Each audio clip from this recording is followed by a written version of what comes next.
வணக்கம் நண்பர்களே. Reserve bank of India RBI வந்து இப்போது வங்கிகளுக்கு சில பர்மிஷன் கொடுத்துருக்காங்க அவங்க அமௌண்ட்டை ஏற்றிக்கிறதுக்காக. இது மக்களுக்கு எந்த அளவுக்கு பிரச்சனையை கொடுக்கும், இல்லை எந்த அளவுக்கு சாதகமாக இருக்கும், இல்லை இது வங்கிகளுக்கு சாதகமாக இருக்குமா, இதுக்கு பின்னாடி என்ன இருக்குது, எவ்வளோ கட்டண உயர்வு, எதுக்கு என்னென்ன அப்படிங்கிறத வாங்க பார்க்கலாம்.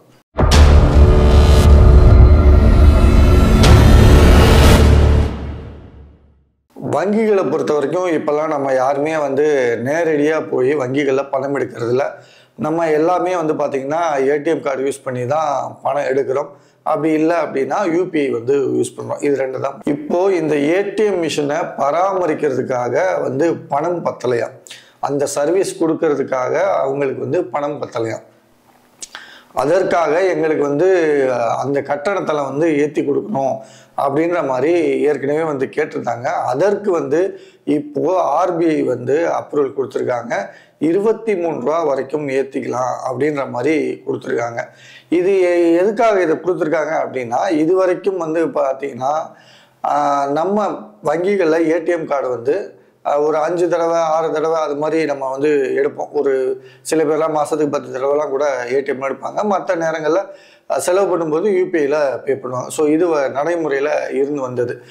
அதே மாதிரி பிற பேங்குகள்லாம் வந்து பார்த்திங்கன்னா நம்ம ஒரு 5 தடவை வரைக்கும் எடுத்துக்கலாம் அப்படின்ற மாதிரியெல்லாம் இருந்தது. இப்போ என்ன பண்ணியிருக்காங்க அப்படின்னா, அதுக்கு வந்து கட்டணங்களை நிர்ணயிச்சிருக்காங்க. அதாவது நீங்கள் உங்கள் சொந்த நீங்கள் எந்த பேங்க்கில் அக்கௌண்ட் வச்சுருக்கீங்களோ அந்த பேங்கோட ஏடிஎம்ல நீங்கள் வந்து 5 தடவை வரைக்கும் பணம் எடுத்துக்கலாம். அதற்கு மேலே நீங்கள் பணம் எடுத்தால் ஒவ்வொரு முறையும், இதற்கு முன்னாடி வந்து பார்த்தீங்கன்னா 17 ரூபா இருந்தது, இப்போ வந்து அதை 19 ரூபாயா ஆக்கியிருக்காங்க. அதாவது அந்த 5 தடவைக்கு மேலே யூஸ் பண்ணலாம். அது ஒவ்வொரு பேங்கை பொறுத்தும் வந்து மாறும். நீங்கள் 19 ரூபா இல்லை, ஒரு சில வங்கிகளை பொறுத்து 20 ரூபா 22 ரூபா, அதாவது 23 ரூபா வரைக்கும் அவங்க அந்த சார்ஜை வச்சுக்கலாம் அப்படின்னு வந்து சொல்லியிருக்காங்க. அவங்கவுங்க சொந்த பேங்க்கோட ஏடிஎம் தான்.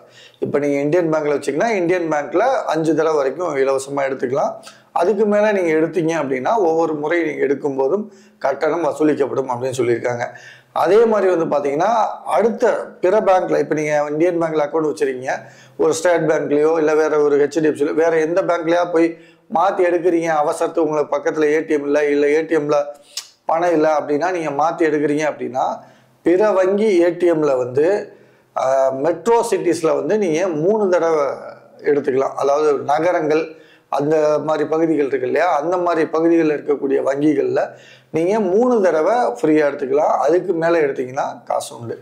அதை தாண்டி மெட்ரோ இந்த சிட்டிஸ் எல்லாம் தாண்டி அவுட்ரு ஏரியா இருக்கும் இல்லையா, அங்கே இருக்கக்கூடிய கணக்கு வச்சுருக்கவங்க அவங்கெல்லாம் வந்து பார்த்திங்கன்னா ஒரு 5 தடவை வெளி ஏடிஎம் வந்து எடுத்துக்கலாம். அதாவது அவங்க சொந்த கணக்கு ஏடிஎம்லையும் ஒரு 5 தடவை யூஸ் பண்ணிக்கலாம், மற்ற ஏடிஎம்லையும் நீங்கள் 5 தடவை யூஸ் பண்ணிக்கலாம். அதை தாண்டினாங்க அப்படின்னா அதுக்கு வந்து சார்ஜ் 19 ரூபாயிலேருந்து 23 ரூபாக்குள்ளே பேங்கை பொறுத்து பிடிக்கப்படும் அப்படிங்கிற ஒரு இதை வந்து கொண்டு வந்திருக்காங்க. இதில் வந்து நீங்கள் ஏடிஎம் கார்டை சொருகி உங்களுக்கு பணம் வரல அப்படின்னா அது வந்து கணக்கில் எடுத்துக்க மாட்டாங்க. அதை தாண்டி நீங்கள் வந்து ஸ்டேட்மெண்ட் எடுக்கிறீங்க, அந்த மாதிரிலாம் ஒரு பேலன்ஸ் செக் பண்ணுறீங்க, ஸ்டேட்மெண்ட் எடுக்கிறீங்க, மினி ஸ்டேட்மெண்ட் அப்படின்னா இதுக்கு முன்னாடி வந்து பார்த்தீங்கன்னா 6 ரூபா இருந்தது, இப்போ அதை வந்து 7 ரூபா ஆக்கியிருக்காங்க. ஸோ இந்த விதிகள் தான் வந்து இப்போ கொடுக்கப்பட்டிருக்கு. இது மக்களுக்கு எந்த வகையில் பயனளிக்கும் அப்படிங்கிறது தான் கேள்வி.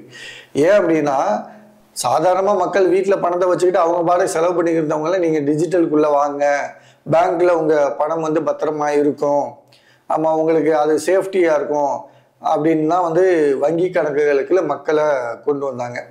அதுக்கப்புறமா வந்து நீங்கள் வந்து யூபிஐ இருந்துச்சுன்னா உங்களுக்கு வந்து இந்த சில்லறை பிரச்சனைலாம் இருக்காது, நீ ஈஸியாக அதில் பே பண்ணிக்கலாம் அப்படின்னு மக்களையும் அவங்க வந்து சமாதானப்படுத்தினாங்க. இந்த பக்கம் கடைக்காரங்களையும் வந்து உங்களுக்கு இந்த சில்லறை தொல்லையெல்லாம் இருக்காது அப்படிங்கிற மாதிரி பிரெயின் வாஷ் பண்ணி 2 பக்கமும் இந்த யூபிஐ சிஸ்டம் வந்துச்சு. அந்த யூபிஐ சிஸ்டத்தை நீங்கள் யூஸ் பண்ணோம் அப்படின்னா வங்கிகளில் தான் பணம் போட்டாகணும். ஸோ இந்த மாதிரிலாம் வந்துச்சு. இப்போ என்ன ஆயிடுச்சு அப்படின்னா, நீங்கள் ஒரு ரீசார்ஜோ இபி பில்லோ நீ எதை கட்டினாலும் நீங்கள் வந்து யூபிஐ மூலமாக பணம் கட்டினீங்க அப்படின்னா அந்த பக்கம் அவன் ஒரு பக்கம் சார்ஜ் எடுக்கிறான், இந்த பக்கம் நீங்களும் இப்போ வந்து இந்த ஏடிஎம் சர்வீஸ் சார்ஜை வந்து இது பண்ணுறீங்க, அந்த கவுண்ட்டை வந்து குறைக்கிறீங்க அப்படின்னா இது மக்கள் வந்து மறுபடியும் வந்து என்ன ஒரு மாதத்துக்கு 5 தடவை தான் எடுக்கணும்னா அவங்க வந்து பணங்களை வந்து எடுத்து பாக்கெட்லேயே வச்சுக்கிறதா? இப்போ இதை தானே அவங்க ஆரம்பத்திலே செஞ்சுக்கிட்டு இருந்தாங்க. அவங்களே கையில் பணத்தை வச்சு செலவு பண்ணியிருந்தாங்க. அப்புறம் எதுக்கு வங்கிகள் அப்படிங்கிற ஒரு மிகப்பெரிய கேள்வி இருக்குது. இன்னொரு விஷயம் என்னென்னா, அந்த ஏடிஎம்மை வந்து பராமரிக்கக்கூடிய செலவுகள் அதிகமாகுது, அதை வந்து பற்றாக்குறையாக இருக்குது அப்படின்னா, எனக்கு என்ன ஒரு கேள்விங்கன்னா, ஆல்ரெடி ஏடிஎம் சார்ஜஸ், அது இல்லாமல் இந்த எஸ்எம்எஸ் சார்ஜஸ், அப்புறம் வருஷம் சர்வீஸ் சார்ஜஸ், இப்படி உங்களுக்கு தேவையான சார்ஜ் எல்லாத்தையும் எடுக்கப்படுது பேங்க் சைட்லேருந்து. அது இல்லாமல் இப்போ மினிமம் பேலன்ஸ் இவ்வளோ தான் வச்சுருக்கணும் அப்படின்னு ஒரு ரூல் வச்சுருக்காங்க. அப்படிங்கும்போது எல்லா வங்கிகளையும் மினிமம் பேலன்ஸ் மெயின்டைன் பண்ணப்படுது. இந்த மினிமம் பேலன்ஸ் எதுக்கு? குறைஞ்சது 500 ரூபாயிலிருந்து அதிகபட்சமாக தனியார் வங்கிகள்லாம் 15,000 வரைக்கும்லாம் போகுது மினிமம் பேலன்ஸ்ன்றது. இன்னும் சில அதுக்கு மேலேயெல்லாம் இருக்குது. அப்படி இருக்கும்போது இந்த மினிமம் பேலன்ஸ் மெயின்டைன் பண்ணுறது எதுக்கு? இப்போது ஒரு 1,00,000 பேர் ஒரு வங்கியில் அக்கௌண்ட் வச்சுருக்கான் அப்படின்னா, மினிமமாக நம்ம 500 வேணாம், 2,000 வேணாம், ஒரு 1000 ரூபா ஒருத்தர் வந்து மினிமமாக மெயின்டைன் பண்ணுறாங்க பேலன்ஸ் அப்படின்னா, 1,00,000 பேர் மெயின்டைன் பண்ணால் அப்போ அதோட அமௌண்ட் என்ன? அந்த அமௌண்ட்டை இந்த வங்கிகள் என்ன செய்கிறாங்க? பர்சனல் லோனு, அந்த லோனு, இந்த லோனு கொடுக்குறாங்க. அதுக்கான வட்டியும் அவங்க வாங்குறாங்க. கார் லோனு, பைக் லோனு, இப்படி ஏகப்பட்ட லோன்ஸ் கொடுக்குறாங்க. அதை திருப்பி வட்டியோட கலெக்ட் பண்ணுறாங்க. அப்போ அந்த வட்டியாக நீங்கள் கலெக்ட் பண்ணுற பணத்தை என்ன பண்ணுறீங்க? மக்களோட பணத்தை வச்சு நீங்கள் சம்பாதிக்கிறீங்க. உங்களுக்கு தேவையான சர்வீஸ் சார்ஜையும் எடுத்துக்கிறீங்க. அப்போ இந்த பேங்க்கில் வந்து நீங்கள் வட்டியாக வெளியே விட்டு வசூலிக்கக்கூடிய அந்த பணத்திலேருந்து இதெல்லாம் செய்ய வேண்டியது தானே. இதை ஏன் மக்கள்கிட்டே திருப்பி கொண்டு வரீங்க? இது பார்த்தாதுக்குன்னா அதில் ஜிஎஸ்டி வேறு, இந்த கட்டணங்களோட சேர்ந்து ஜிஎஸ்டியும் வரும் அப்படின்னு வந்து சொல்லியிருக்காங்க. ஸோ மக்களுக்கு ஈஸியான ஒரு விஷயத்த வந்து எல்லாரும் வந்து செஞ்சால் அது நல்லா இருக்கும் அப்படிங்கிறத நமக்கு ஒரு மிக முக்கியமான கேள்வியாக இருக்குது இங்கே. ஏன்னா இவங்க வந்து வருஷத்துக்கு கோடிக்கணக்கான ரூபாய் வந்து சம்பாதிக்கிறாங்க. எப்படியும் மினிமம் பேலன்ஸ் அப்படின்னு சொல்லப்படுற நம்மளோட அமௌண்ட்லேருந்து கொடுக்கப்படுற பணத்தை, இது இல்லாமல் ஃபிக்ஸட் டெபாசிட் இருக்குது, அதுக்கு கூட அவங்க வட்டி தரேன்னு சொல்லுவாங்க. Right, okay.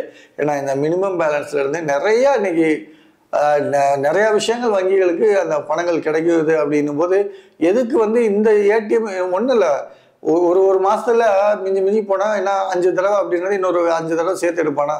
அந்த 5 தடவை கிடைக்கக்கூடிய காசில் வந்து இதெல்லாம் செய்திட முடியுமா அப்படின்ற ஒரு மிக முக்கியமான கேள்வி இருக்குது. இதை ஏன் மக்கள் தலையில் கொண்டுட்டு வரணும்?